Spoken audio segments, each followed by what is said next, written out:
Huh? What? Don't tell me you thought reviews were over. We have reviews for days, guys. We have reviews for days. So, here is once again time to read some very bad reviews in Fear and Hunger.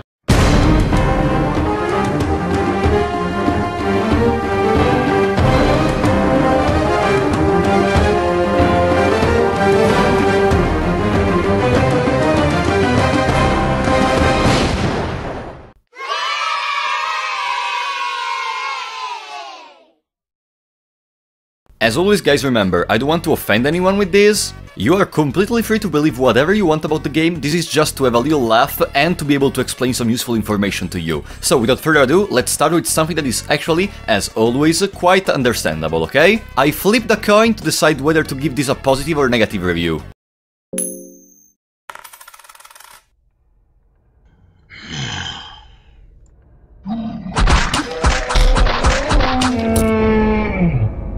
I guess at least he entered in the spirit of the game perfectly, even though in the game you can guard almost all coin tosses or use lucky coins, so whatever. Let's go to something that is actually important, okay? This person with 1.1 hours on record says, imagine playing an RPG where you lose every fight and can't save and you have the gameplay loop for this game. Pretty much every enemy can wipe you as your character are like the guy with glass bones and paper skin from SpongeBob, the episode in which they sell chocolate, I think.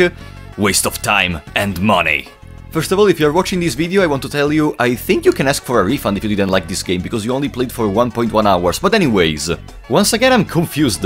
How many fights did you do in 1.1 hours to determine the fights were impossible, and that, most importantly, that you can't save the game? I have a theory in this one, okay guys, this is just my speculation, like in the previous episode. I believe this person started on hard mode, because, in case you don't know, in hard mode you cannot save the game at all. The beds are not gonna work, and the Book of Enlightenment don't exist anymore, either from steals, from drops, from empty scrolls, no. There are no more Book of Enlightenment. I mean, there are not that many possibilities. Either he started on hard mode or he played for like, I don't know, the first room of the game and never even tried to reach a save point and just assumes that there are no save points or something. But even there, I would really want to see what did he do for 1.1 hours. What did he do? Did he just run into the entrance, fought a guard, died, fought a guard, died, fought a guard, died, always doing the exact same thing and, I don't know, never trying to kite the guard, to not get attacked by guards, to, I don't know, try a strategy to defeat the guard, whatever. We're just at the beginning, because this person actually gave some motivations for which they didn't like the game. Not very valuable motivations, in my opinion. But anyways, still motivations. This third one here, with 1.3 hours on record, says, this game isn't hard, it's not fair. Play if you wanna waste your time dying over and over again, then giving up and watching a walkthrough. And that's it. I'm not gonna elaborate. This game is just not fair. I don't need to tell you why, I don't need to explain how. No. With my 1.3 hours, I'm sure the game is completely unfair. I understood perfectly all the mechanics with the enemies, with the dogs at the entrance, with all the puzzle battles. I finished all the endings, that's why I can tell you this game is not fair. No, guys. 1.3 hours of playtime. I think the farthest this person got, without a guidance, was at most torture, okay? And in my opinion, considering the game not fair, not even having seen, I don't know, 97% of the game, is a little bit too much. Once again, as I always say, this game requires time to be understood. But one thing that you can do to help yourself may be, for example, I don't know, trying to avoid fights if you see you're having a very difficult time with them, maybe establish a save file, gather some party members, or just experiment. This game can require a lot of time to be understood, but that doesn't mean it's an unfair game. You can still think what you want, but do you agree with this statement? I don't care, let's go to the next one! And as the previous one didn't elaborate, even this one is gonna give us a very clear statement. 0.9 hours on record. If you like this game, I have a new game you can play. It's called Hit Yourself in the Head with a Rock.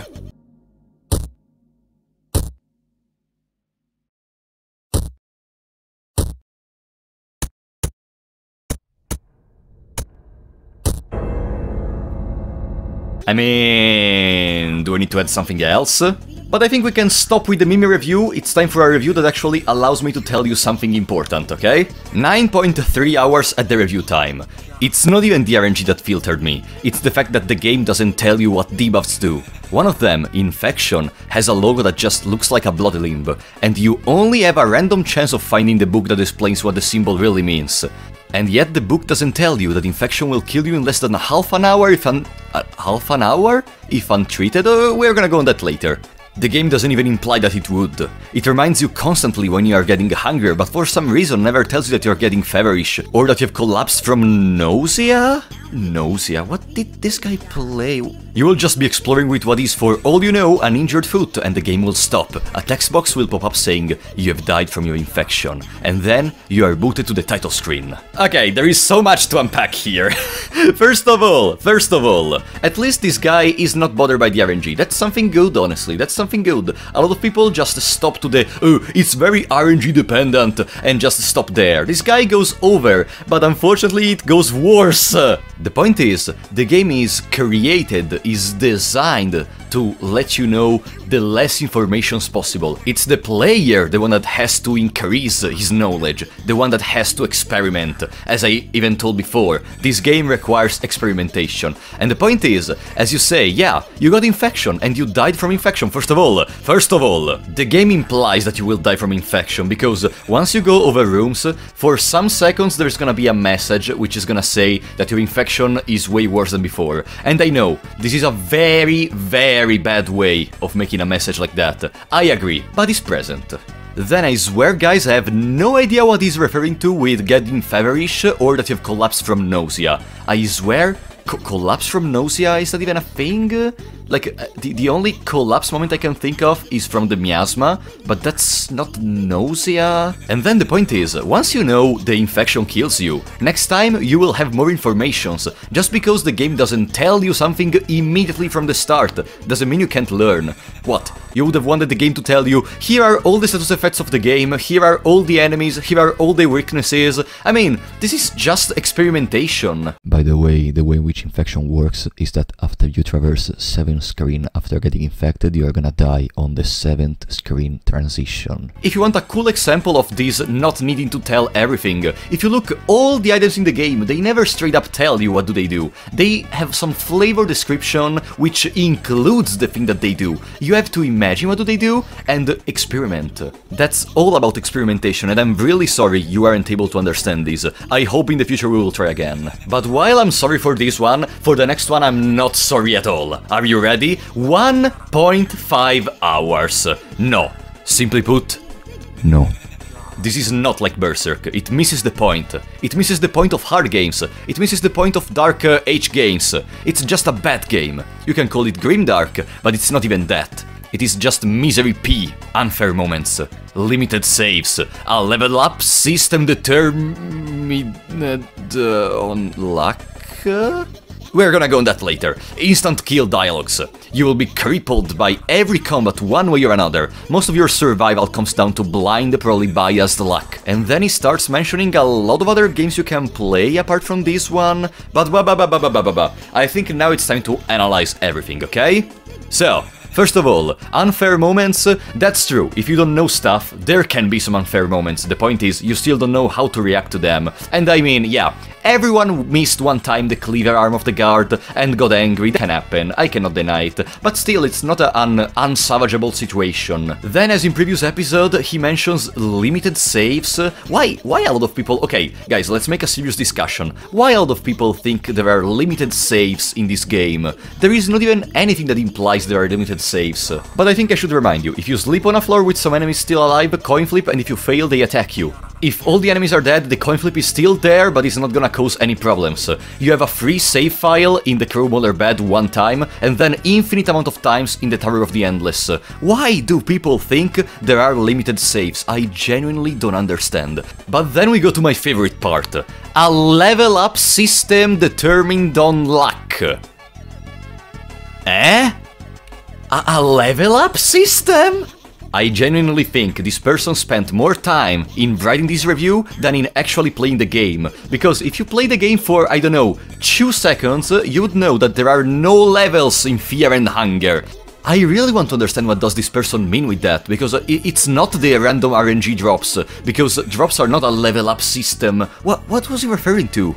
And then I already expressed myself on combat, of course, but I think if you want, guys, you may try the games he's suggesting. Maybe, who knows, they are good games with a level up system not based on luck or something. The last review is not necessarily bad, on the other hand, I'm analyzing it because I want to think with you guys. So, 3.1 hours on record. Nothing else like it in terms of tone and setting, but very questionable design behind the instant kill coin flips that you can guard. An easy mode where I could appreciate the game setting without wasting my time with random coin flip steps would be much appreciated. Well, good job, my friend, the mode already exists, you just have to click the freaking guard! But now let's actually make a serious discussion about the accessibility of Fear and Hunger, okay? There are a lot of games in the world. You cannot make a game for everyone. It would be like asking From Software to make an easy mode to Dark Souls to allow even more casual players to play it, but the point is, that wouldn't be Dark Souls anymore. The Actman made a video about this in the past, and it's actually a very nice video. If you like the topic, I think you should watch it. But what I mean is, you don't need another game mode to make the game easier. You can do it by yourself. You don't want to? It isn't the game's fault. If you learn mechanics, you are gonna be able to do more stuff, to react better to what happens, and to gain more advantage. You can't pretend to not experiment and lament because this game is too difficult for you, and make it pass as a problem of the game, and not as a problem of you. I'm not exactly an FPS player, okay? I tried Ultra Kill recently on the channel, and you know, it's very chaotic. It's not my type of game, but that doesn't mean it needs a melee mode that removes the FPS aspect or that simplifies things too much. No. That just means it's not my type of game, and it's fine. Games are made for different people, different communities that like different stuffs in video games. There are people who like challenges, there are people who like just farming and chilling, there are people who just like love stories or reading or something. It's not a problem of the game, in my opinion. You can completely disagree, but that's what I think about it, and I'm very happy these reviews were able to make me discuss with you about this topic, because I may dedicate a different video for it, maybe, in the future. And now I want everyone to go play Hit Yourself in the Head with a Rock, guys. See you there!